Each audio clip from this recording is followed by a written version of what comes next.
Howdy, y'all. It's Asha Hawksworth again for another episode of Redneck, Lesbian. And today, my special guest is Brad Sunday. And he is a practicing pagan and has been since 1987. He's an proud and out gay man. And we're going to talk a little bit about spirituality and Pride Month and all of the above and how that relates to being a member of our community. Welcome, welcome.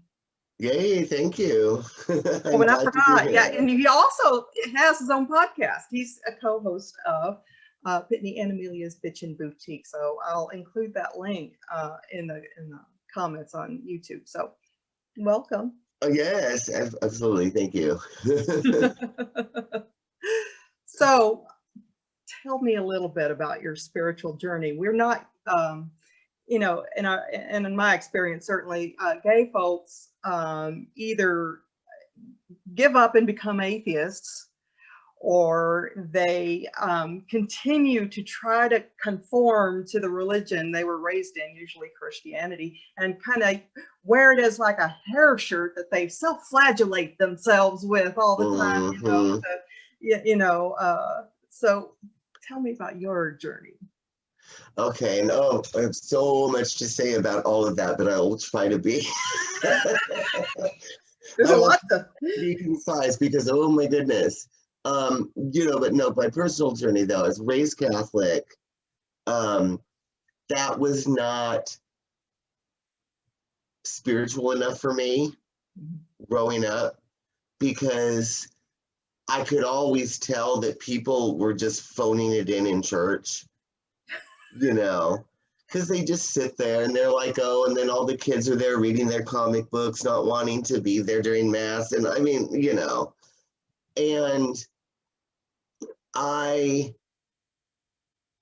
realized that I wanted more when I was, oh my gosh, 10, let's just say 10, I don't know, 10. And I remember, I think I told you this story before. I think I remember like taking off all my clothes and laying there on the middle of my bedroom floor, stark naked, being like, okay, God, this is my most natural state. Make me feel you. I want to be one, blah, blah, blah. And of course, nothing happened. But to me, that was like the birth of my pagan.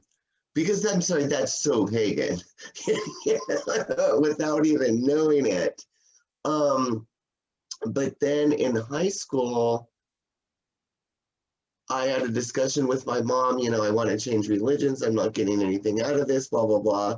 So I went to Bethel Assembly of God. Do tell. And oh my goodness, I lasted about 6 months. I was like, get me the living fuck out of here. Because it was more spiritual, right down to speaking in tongues, which scared the living crap out of me. And I'm still not convinced that was even real, but that's another discussion. I have no idea. But oh no, this church was like, I got involved with the youth group, and I had these weekly meetings with the youth minister to try to, figure out where I was going to go. But it turned into, I couldn't read science fiction and fantasy because they were evil, because they had magic. Right. I couldn't listen to the music that I liked because it was evil and it was Satanism. And in fact, no music other than Christian music was to be listened. Now that is torture. Yeah, because it sucks. But anyway, so you get the picture. So about 6 months after that, I was like, oh my God, no. And there's Rocky Horror. I was into Rocky Horror at the time. Well, that would be a no. Writing my fiction at the time, which was basically like drag queen superheroes. And oh no, I couldn't do that anymore. So I left. Continued on in my life, and then finally I met somebody at a sci-fi convention who was pagan, And, you know, there's a whole pagan subculture within fandom, at least here in the Bay Area. I don't know about elsewhere, but I was a little scared of it at first because of, you know, all that, you know, because I was struggling with Christianity, as I like to say. Exactly. All the programming, right? Yeah, but I started asking some questions and I was really intrigued by what he had to say. And I remember I bought the Rider Waite Tarot deck and the book Tarot. Oh, it's wait, I have it right. It's For Yourself. Tarot for Yourself by Mary Greer. And of course, the Scott Cunningham Wicca for Beginners or Wicca for the Solitary Practitioner, whatever that's called. Yeah. I bought those books and I never looked back. It's been my thing ever since. Excellent. So, yeah, like discovering the tarot and working through that book, Tarot for Yourself, because it's a workbook. Yeah. And it's just in like an ongoing exploration of the tarot. And I got so much out of that. And I was still a little afraid of, you know, like the devil card and stuff. I'd be like, oh, but I was like, okay, it's not that. It's not that. Right. And it took me a long time to overcome that. But I got to say that I felt confident that I was on the right path and that it was valid. And I mean, we can talk more about that later as far as like deeper confirmations of that. But I just kept on, and I still struggle with Christianity just a little bit. But I think it's like being an alcoholic, it never goes away, you know. Amen, brother. But that's the beginning of my journey. So I hope that answered your question without me talking too much. No, that's cool. Yeah. You know, we want to know about your journey, and I'll, you know, pitch in. I was young, and my spiritual time was kind of as I was lying in bed trying to fall asleep. And I would commune with what felt like divine presence. Sometimes I would call it Jesus, and sometimes I would just not, you know, and it would just be what it was. And the kind of communication that occurred during that time was extremely different from everything I ever encountered in the church. You know, they go to church and, you know, they're like, oh, this, and we have no sense of humor, and we're very serious about this, and you will do it this way, and that is evil, and blah, blah, blah. And it'd be like, this bears no resemblance to my spiritual life at all. And I quickly gave it up. And the impetus of that for me was honestly when the miniseries for Shirley MacLaine's Out on a Limb came out on TV in the 80s. Oh, okay. Because then it was just like, oh, there's other ways of thinking about this. Because the whole Abrahamic tradition with a patriarchy was not working for me. And so when she kind of opened the door to at least thinking about other ways. Yeah, and it's weird, and it's like just being, for me, have you ever read Mercedes Lackey? Possibly. The fantasy author. Anyway, I certainly know who she is. She's actually fabulous, and my friend who I said that I had met, that, you know, the first pagan I ever met, knew her, and I was able to be introduced to her shortly thereafter, but I didn't know who she was at the time. She was just this cool lady that I met, and I had a really good conversation regarding paganism and spirituality with, but I don't even know if she identifies as pagan. But anyway, but her books just started coming out around that time. And there is, I mean, just like the queerness in her books. I mean, there's actually gay characters in her books, but back then that was not done, you know. But the way she talks about magic in her fantasy books is true to real life practice. Yeah. You know, because it's not just like, oh, you know, I'm going to say this word and and the leaves are going to go and the path is going to, like in typical fantasy books, she talks about, energy and lines of power. And it's just really interesting the way that she writes, because, at the very least, she knows very many people that are pagan. Right. And she took the reality of it into consideration writing her books. That was very instrumental for me. And it made me feel confirmed that I was on the right thing, seeing like this in some like external thing. Does that make sense? Sure. I mean, I think it helps to know that you're not alone in this universe.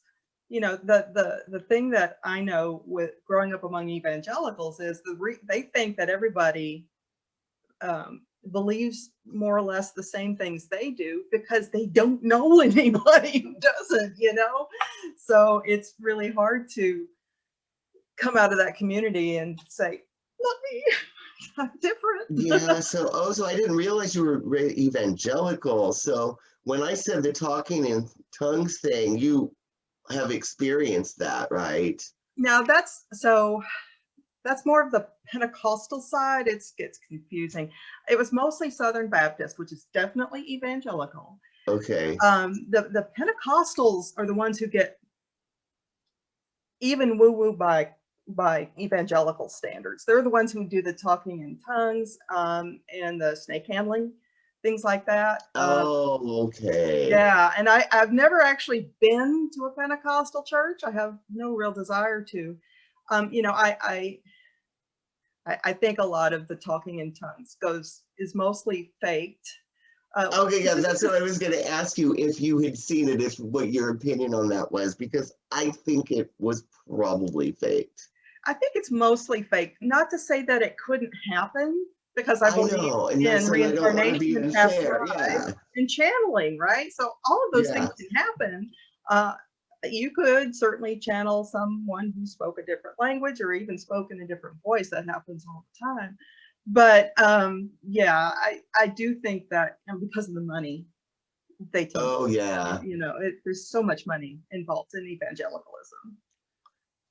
But it was just like, I was just going to tell a story, but I don't know if it's valid for this show. Go for it, man. We'll talk about anything. Anyway, just because it's funny. Okay, so when I was in the youth group, in fact, Amelia, my cohort from Pitney and Amelia's Bitchin' Boutique, went with me on a field trip to the beach with my church group one time. How was that? And we had to walk up and down the beach and get people to come to my Christian service. And she was so horrified and so embarrassed. And I remember we were on the bus with Walkmans listening to music. And we had a cassette of the Toy Dolls, which is not a Christian band. Right. And I remember it was like, okay, no, don't let them know that we're not listening to Christian music, because it's supposed to be like, Amy Grant or something. but it's not what I was going to tell the story. That's not what I was going to tell. But so when I was at that group, speaking of like the speaking in tongues thing, during the youth group, and again, I wanted something real, something valid, something that they weren't phoning in their shit like they do in the Catholic Church. Yeah. But this church was the same thing, because those kids had grown up in that. And I guarantee you, none of those kids are there now. Right. When I grew up, when I was in that youth group, maybe one or two, but then they're lame, right? Right. There's always a few hardcore ones who's like, no, I'm going to hold on to that. In the youth group, this girl, all of a sudden, because we had these youth meetings, she stiffened up and she's like, and then the youth pastor, oh, praise the Lord, it's happening. Praise the Lord, it's happening. And so this girl was like, and then she just like starts to speak this stuff like she's filled with the Spirit. But it was such stupid, trite bullshit that there was no way that was really the Spirit, because you had to know what she said. It was like, I will take you through And then the tears, and then the tears. No, the fire. And the fire will burn you and hurt, but it's just what you need right now because you're struggling with the world. And you get the picture, right? Yeah, don't quit your day job, honey. Jesus wouldn't even say that stupid shit. That's what the preacher would say. I'm going to take you through the fire to struggle with the world right now in fucking deed. Shut up. My goodness. Right. And really at that point, I was like, oh my God, really? No. Performance art at that point. Oh, Lord. But I mean, at least, I'm sorry, I've never communed with Jesus in like a way that where I could like gotten words from him. But I'm sorry. I would offer that no one in that church has. Yeah, exactly. But he would not say something so trite and blatantly lame evangelical. You know what I mean? Right. Yeah. The thing, well, this is coming from a community that tends to ignore all the actual things Jesus did say. Yeah, anyway, so that's, I digress, but I had to share that with you because I thought you'd get a kick out of it. That's fabulous. Now, you said you grew up Catholic, and I mentioned this before, but you know, I went to a Catholic mass fairly recently, and it was the first time I'd ever attended one. It was for a funeral, and I was watching, and I was like, oh my God, this whole thing is one magical ritual from start to finish. Yes. Which, by the way, will be validation Absolutely. for every evangelical who thinks that all Catholics are going to hell. But anyway, did that make it easier for you to adapt to paganism? Because Catholicism is obviously so, it already conformed itself to the shamanistic traditions in order to get people to adopt it. That, you can still see it, like Santeria is still practiced in Mexico. They're Catholics, but they still combine their pagan origins, Yeah, because there's a lot of, Hispanic Catholic witches per se, or what are they, brujas, right? Is that the right term? I don't even know. I don't know either. I think it's bruja. But there's a lot of witchcraft in like Hispanic Catholicism. Yeah. But it's okay because they do the same things and they use the same herbs and they, but they're calling on Mary or the saints but it's a little subversive too, which I like, that they throw in, these saints that aren't saints. Right. Just saints in Mexico or just saints in Guatemala or just saints like Santa Muerta, I think. Or whatever. And they throw that in and we're calling on, yada, yada, yada for this, but it's in the Catholic framework. Right. But that's like blatant paganism and witchcraft are right in the middle of it. And I think it's fabulous. But on the other time, if you told them that they were not pagan or that they were pagan and not Catholic, they'd be like, that would be my God. Because, you're going to go to hell, because they really, really strongly believe that. Mm-hmm. But at the same time, they hold these traditions that started when, the Spaniards first came in, basically tried to wipe out the traditional religions in Central America. And I lived in Guatemala for a year back in the 90s, and I remember the Catholic churches in the villages, not all of them, but a lot of them, you would go and the saints would all have their heads broken off. The statues of the saints. And it was my understanding at the time, because I remember talking to someone about it. I could be wrong, but my understanding at the time, that's what I'm saying, because I don't want to be disrespectful, right, to their religion, but was to make that saint not a saint of the Spaniards, but a saint of the Maya. To get rid of the white features, basically. Yeah. And they totally practiced the ancient Mayan religion within the framework of Catholicism in those churches, and it's really fascinating. Cool. It was really, really fascinating. And I remember I went to this village where there's a saint that he's treated as, and the energy was that he was a deity. San Simon. No, San Simon was in Antigua. I'm sorry, I'm getting my Guatemala thing. This Mashimon. He's like this guy, looks kind of witchy, he's always statues, he's sitting on a chair with his leg crossed, and he's just kind of sassy.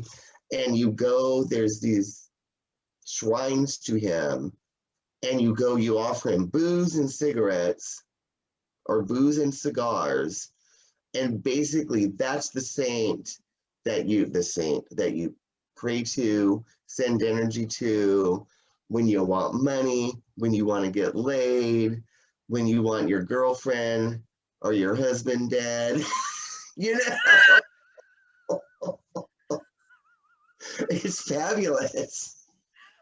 That kind of sounds like there's it's reminiscent, I won't say it's exact at all, but of the voodoo tradition, which of course comes from West Africa, but that too also brought in some Catholic, because the New Orleans area is very Catholic. They brought in some Catholic stuff too. And I think some of the voodoo gods here in our country have saint origins. And even those saints, I think one of them might be Bridget, who of course was a Celtic goddess before she became a saint, so it's just fascinating. But that actually sounds a little bit like Papa Legba.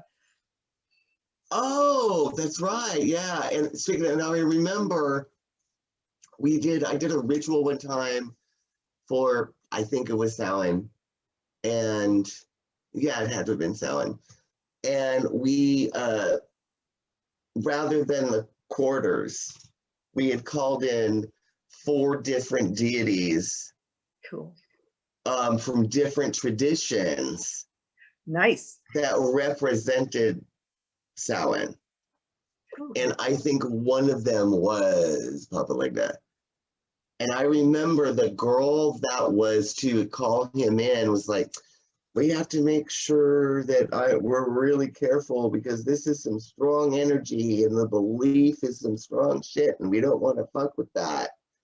And we don't want to mess with me, So I remember we had this whole thing in the beginning before we called the circle, or we want everybody to, anybody to know, energy-wise, whatever, that we are not being disrespectful. We are. Well, he is the trickster god of many names. We're not necessarily wanting you to come down, as to maybe just sort of like say, hello, I see what you're doing and that's cool. Because we weren't trying to fuck with a different tradition. You know what I mean? Right. I get it. But, and to me, Papa Legba was just the trickster god of many names. And, I don't care if you call him Loki or, whatever the Native American term is, it's that energy. But that's actually my favorite energy to work with. I really identify with that chaotic trickster, because I'm such a trickster. I love to, it's like, oh, can I tweak somebody? I'll probably do it, like I'm wearing my pentagram necklace today in case my snooping cousins tune in. I see y'all. My cousins were witches and pagans. Right? Oh, man. Yeah, one of my cousins, I think it was the first of the set of cousins on my mother's side, died recently, and he was gay. And he was gay in Alabama, and it was obvious he was gay in the 70s. Poor guy, honestly. And my wife, Anna, she channels. And so I said, hey, I just found out that this cousin died, and I wanted to, ask him what he died of, because he was like 62. And you know what he said? Murder by neglect. Oh. So he said, I wish I could have gotten out of this culture and I could have had a better life. But anyway, the poor fellow. Tell me how your path through paganism has helped you in terms of being a gay man in America. You know, more accepting, maybe more comfortable. Yeah, you know, it's interesting because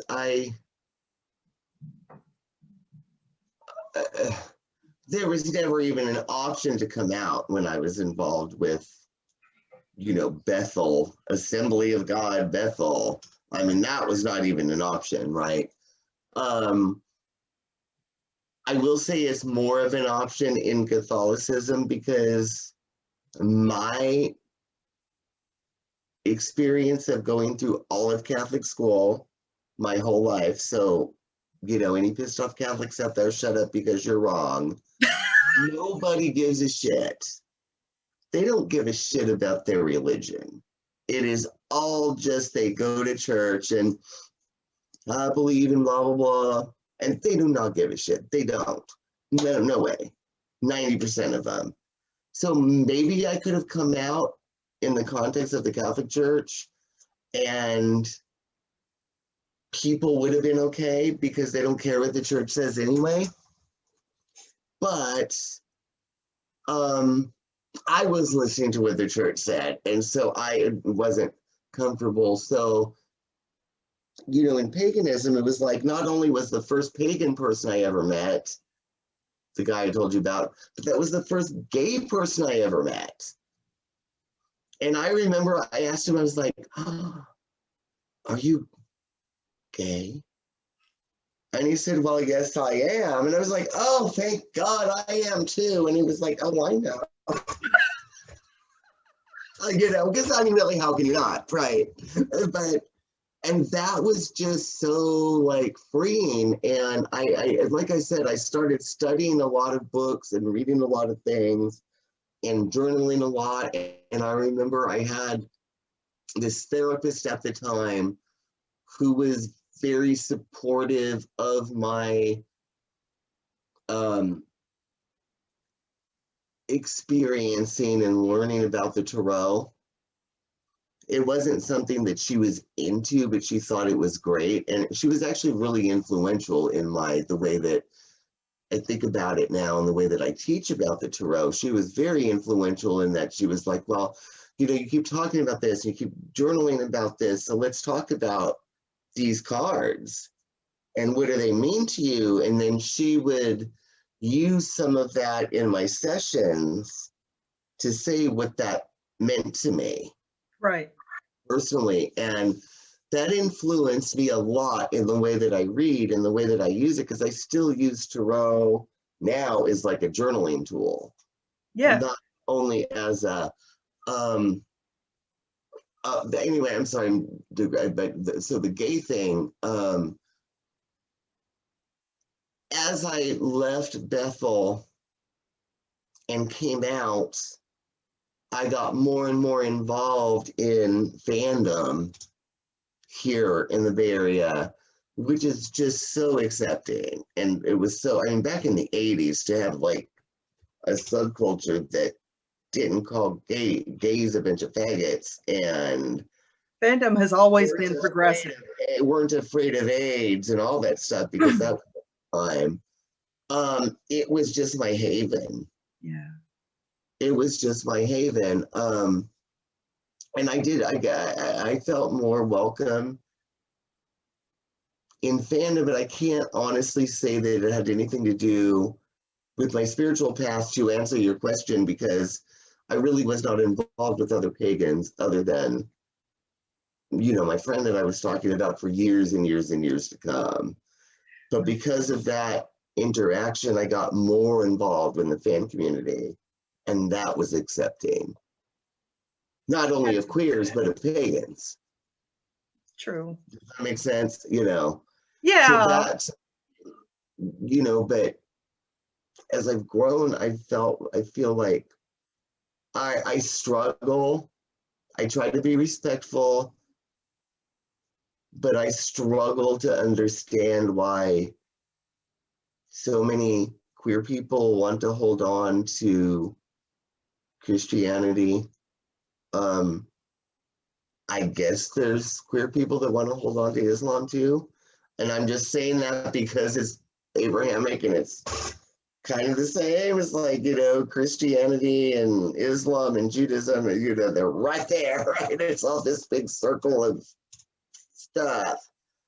I struggle to understand why they want to stay with that and why they want to, I'm going to change the religion so I can stay in it. Oh, that's not going to happen.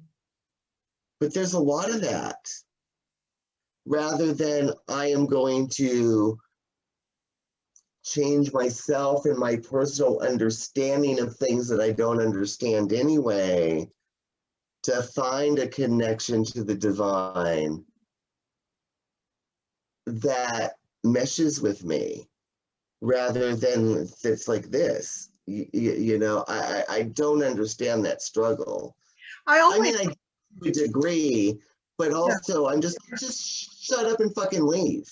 You know, I always say that you cannot reform a corrupt system. And, you know, however long ago they cut out God's wife out of the picture, you know, the feminine divine got cut out. And at that point, it is irredeemable.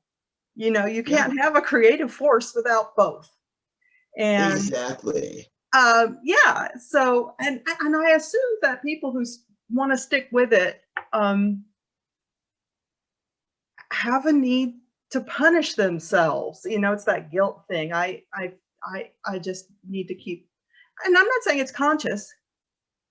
I think it's definitely below their thought processes, but they, you know, they're trying to reconcile something that cannot be reconciled. Yes. And bless their hearts. Because in their mind, they're in here, they're thinking about, oh, this is sin. Yeah. And I'm going to go to hell. And I'm a natural, but then there's a part of them saying, well, I'm not a natural, and I know I'm not going to go to hell, and I know this isn't sin, but they're so conditioned to believe this, you know, the Bible, that I'm just going to say the Bible for because that's, you know, our background. Yeah. What the Bible may or may not say about that. But they don't want to give the belief of the Bible, but they want to give the belief of this thing that they're a natural because they know that's wrong, right? And that's the important thing. They know that's wrong, but they can't accept that this is wrong. I know. I know that's a very subversive thing to say, but this being the Bible, yes, this being what I was talking about, this is wrong. This is fucking wrong too. Yeah. There is no fucking truth in the Bible. And just throw it away, burn it, put it in the incinerator, get the fuck over it, because there's no truth in it. I think that whatever truth it may have contained, it reads it. I think whatever truth it might have contained is gone. Yeah. Long gone. Yes. And that is, I've always said that parts of it are just literature. Tell me that Job is not a satire that was just written 3,000 years ago.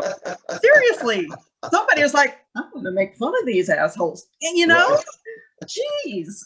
And that might could be, and it was so interesting. I was having a conversation last night with somebody, was over, in fact, this woman, Sylvia, who does, like, I've been doing, you know, some rituals with, and we're planning a ritual for a couple weeks from now for the solstice. And we were talking about, you know, the Bible and all of that stuff. And she's still struggling with her upbringing. Yeah. And I was just like, how can you even, like, read it? Because I want to say 5 years ago, 6 years ago, I tried to read the Bible. I was like, okay, I'm ready. I'm going to read this. I'm going to find some value in it. No, I couldn't. I mean, I didn't read it cover to cover. I've read a lot of it. But I read a lot, and I skipped through a lot, and I read a lot, and I was like, even like the Psalms, I was like, oh, this is so beautiful, and this is so wonderful. But then 2 lines later, nope, and if you don't believe this, you're gonna burn in the eternal fire. That just shows you that fundamentalists have been with us for thousands of years, right? Even the Psalms are filth. Some of them, yeah. I mean, there's so much contradictory nonsense in there. You can't believe in a loving God who also will just smite somebody for stumbling under the Ark of the Covenant. Give me a break, It's just like, anyway, so I had this conversation last night with, this woman who's been like priestess at the last couple rituals. And she was just like, oh, how can you say that the Bible is filth? Because I love the word filth. I call everything filth because I love that word. That's one of the things I love about you, Brad. I love the word filth. I was so offended by that. And I was just sort of like, well, okay, maybe you need to like do a little more work and overcome that. So yeah, I really struggle with people, especially queer people though, that want to try to justify their existence within this framework where it's not justifiable. So get out of that framework. It just occurred to me. It's not just this framework. There's a million other frameworks. Yeah. Now that I think about it though, I think one of the reasons that they try to do that is so that they can justify their relationships with their own family. And I, of course, have cut off my family for very good reasons. And I don't have that problem. But I think if you're still trying to be the good daughter or be the good son and go back for the abuse, then you might try to psychologically shoehorn yourself in to a system that frankly does not work for you. And that, it's tough. And I know it's family, and it's also, and I feel like a lot of people that grew up in that, those churches are cultish, the evangelical churches, to the point where those are the people those are your friends. Yeah. Because they teach like, well, don't listen to, I'm going to age myself because I don't even know, don't listen to, Britney Spears or Madonna or Nirvana or whatever the fuck, because, oh, that's evil. You can only listen to this music because that's of the world. Remember that, how they talk about everything was of the world? That's of the world, and we're not of the world. And don't talk to those people at school with those hard rock grunge t-shirts because they're of the world. So it's like they do indoctrinate them that is their family and their lives and everything. It's true. Even though everything is right there, and that they have friends in school that are of the world, but there's a block that they're afraid to go and become close with that person or to engage with that person because it might burst the bubble, and that's a really scary thing to have your bubble burst. Totally. Totally. Well, and if your psyche is that invested in feeling accepted in that, it makes me sad to see people kind of torturing themselves in that way. But I guess that some people are just going to torture themselves in that way. Yeah, but it's that, and then if your family is like that too, which is a stronger bond, what can you do? You're screwed. Yeah, you're either going to be abused for the rest of your life, or you're going to cut them off, which is what I did. So, and I have no regrets. You know, I was fortunate that, I mean, other than, you know, my dad, who was like an asshole on a whole different level, or for all different reasons we're not even going to go into, Poor who was thing. really homophobic. Um, he came around toward the end of his life. And he was just like, I just love you and I'm so proud of you for being so strong and blah, blah, blah. And I was like, Dad, really? But yeah, that was a beautiful thing. But other than that, my whole family, because again, what I was saying, the Catholics phoning it in, because they Right. don't give a shit what happens in church. They care about their lives, you know. Yeah. My whole family, nobody cared when I came out. It was just like, we've done that since you were 5, whatever. It was really easy. Nobody cared. I was fortunate in that, but I've known people that come out and their parents reject them, their grandparents reject them, their siblings reject them. I can't even imagine that. And it's like they're faced with a choice at that point of, do I want to be true to who I know who I am or what I am or whatever? Or do I want to be part of this family? And no, I don't want to be part of this family. I need to be true. And I think that's what happens when the rejection of religion comes and the rejection of spirituality and God. And that makes me sad because I think because they count God with that. Mm-hmm. Well, I get it. If they've had this like toxic evangelical God, I can totally Oh, get why they yeah, I would do want to toss that in the too. trash. It's not, and if they've never had spiritual experiences, because you and I have growing up, that we could point to say, no, I know there's something else. And if you really haven't, it's just probably easier to go the atheist route. But it is sad. But that's what makes me sad because I was just saying, me as a hardcore theist, Mm-hmm. and I think atheism is just a cult. Can be. That's my personal thing, but that's a whole different discussion we're so not going into right now. Yeah. And I that get it. probably just pissed people off for me to say that. Well, honey, I live to piss people off. No, I'm just You kidding. know, and if they were, you know, bless your hearts, you atheists, bless your hearts. That means in the South, that actually means fuck you. It's just Yeah. But because but you know when I was talking about the whole like you know that whole your community and that bond, to break that bond with your family for a lot of people is to break that bond with God. mm-hmm. But that's a bond that's been there their whole lives too.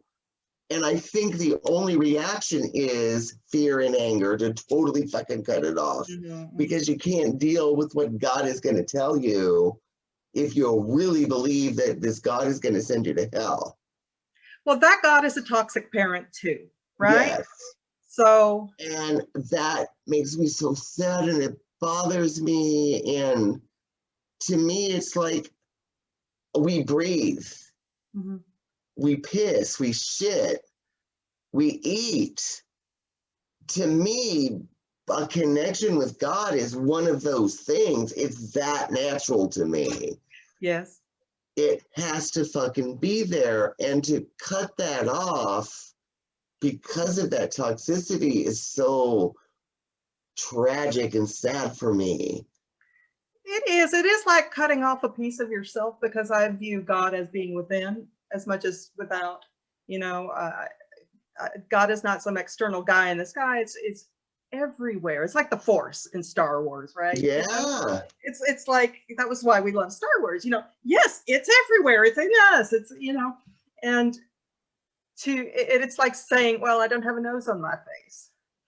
Well, and it is sad. It's like it would be like choosing to go through life willfully blind. Yeah. And it's just so many queer people, and then but they said they can't.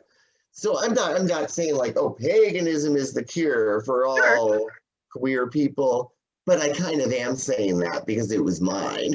but But you I understand that it's not. could be a Buddhist. You could be Yeah.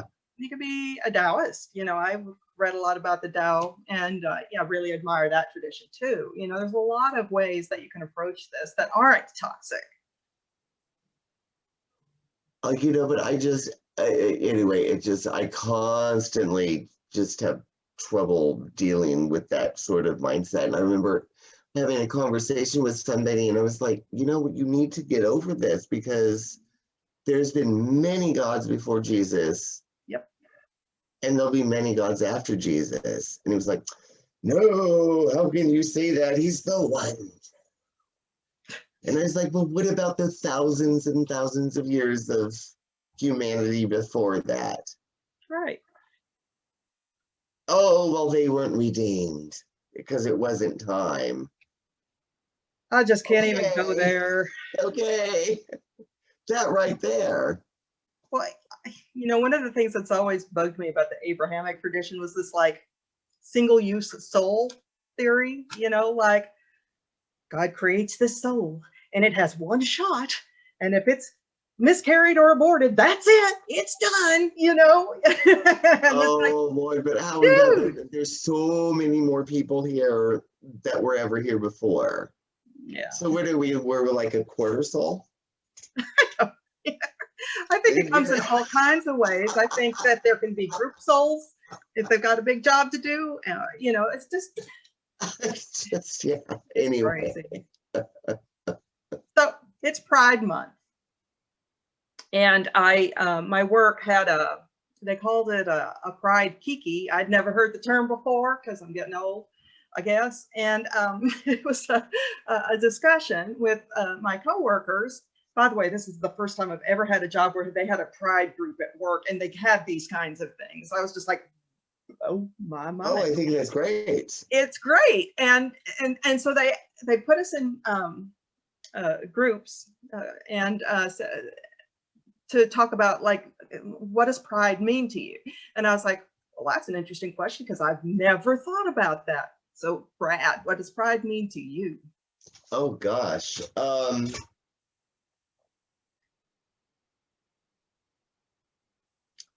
Overcoming obstacles, overcoming, I'm going to say it, overcoming filth. I mean, in so many senses, being bullied. Yeah.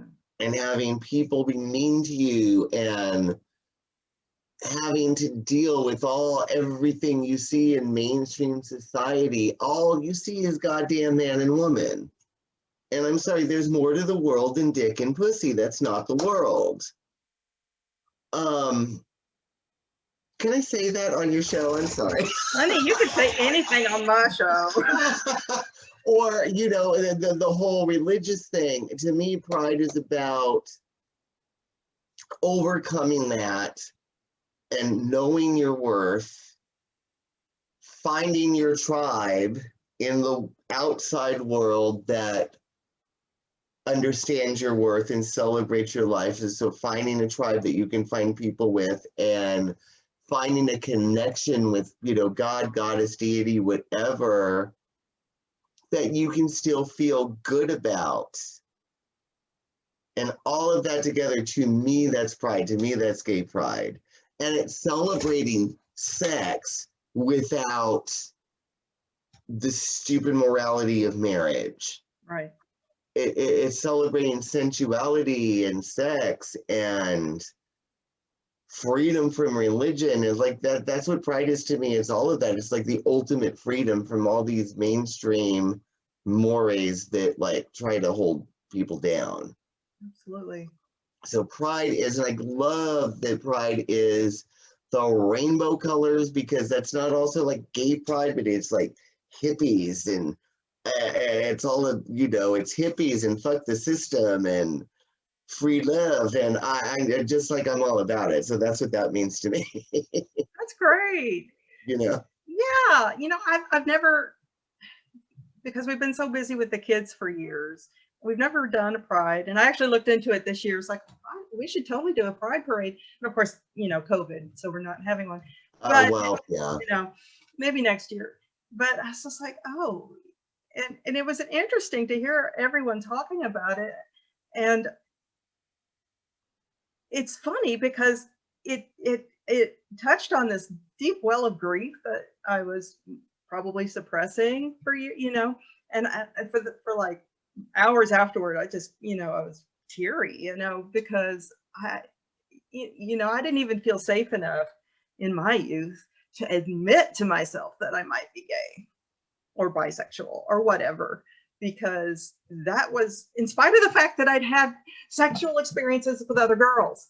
Mm-hmm. I just wrote that off. Oh, that's just normal sexual development and curiosity. My girlfriend, who she and I used to get teased at school, called Gayla, because we put our arms around each other. And she said to me one night when she was staying over at my place, she said, we are gay. And I didn't want to hear it. Didn't want to acknowledge it. And of course, the next year she completely threw me under the bus in a horrible way. Mm-hmm. But I wasn't in my 30s until I started looking at that. It's like, oh, this is probably why lesbians have been hitting on me for years. Well, you are gorgeous and fabulous, so of course, Thank you. But it was, it's like, wow, you knew at 6, and I just did not want to know.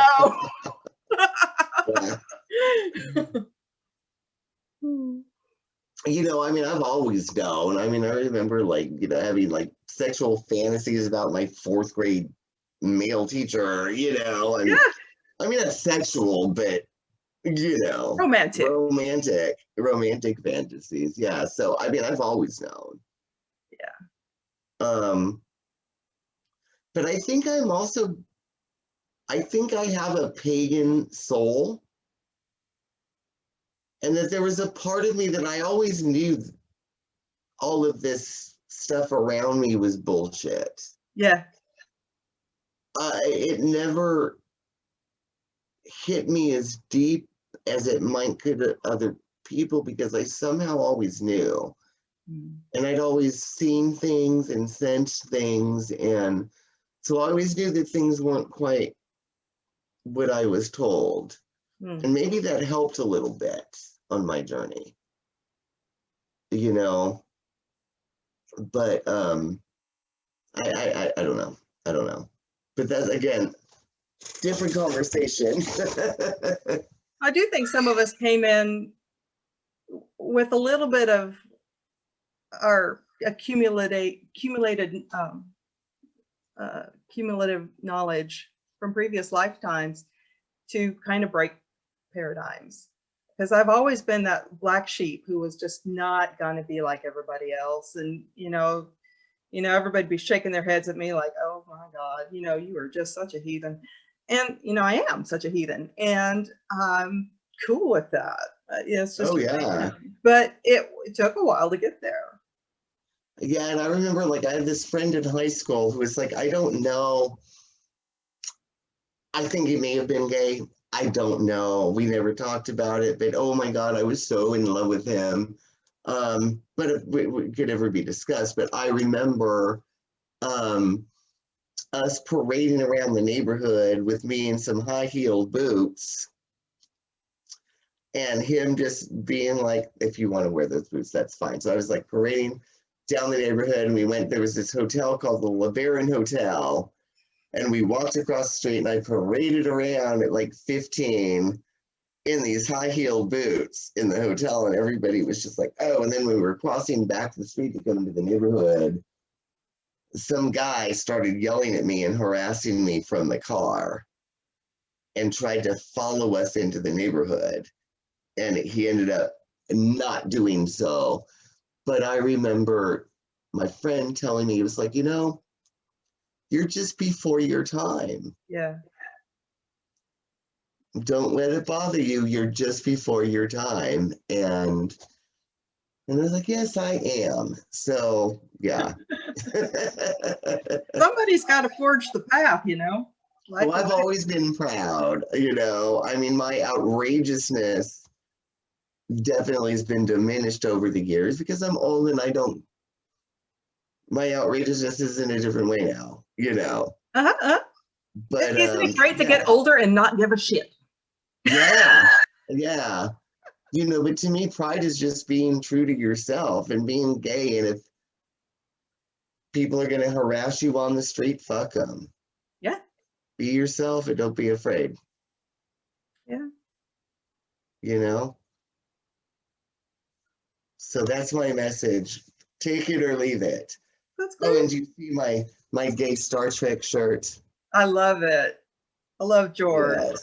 It's been great to have people who come out who, you know, at the time of their youth were not safe in doing so. So that's cool.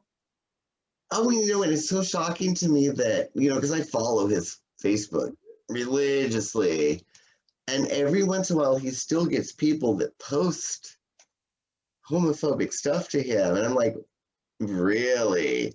And he don't take that shit from no one. No, And I think it's great. it is great. It is great.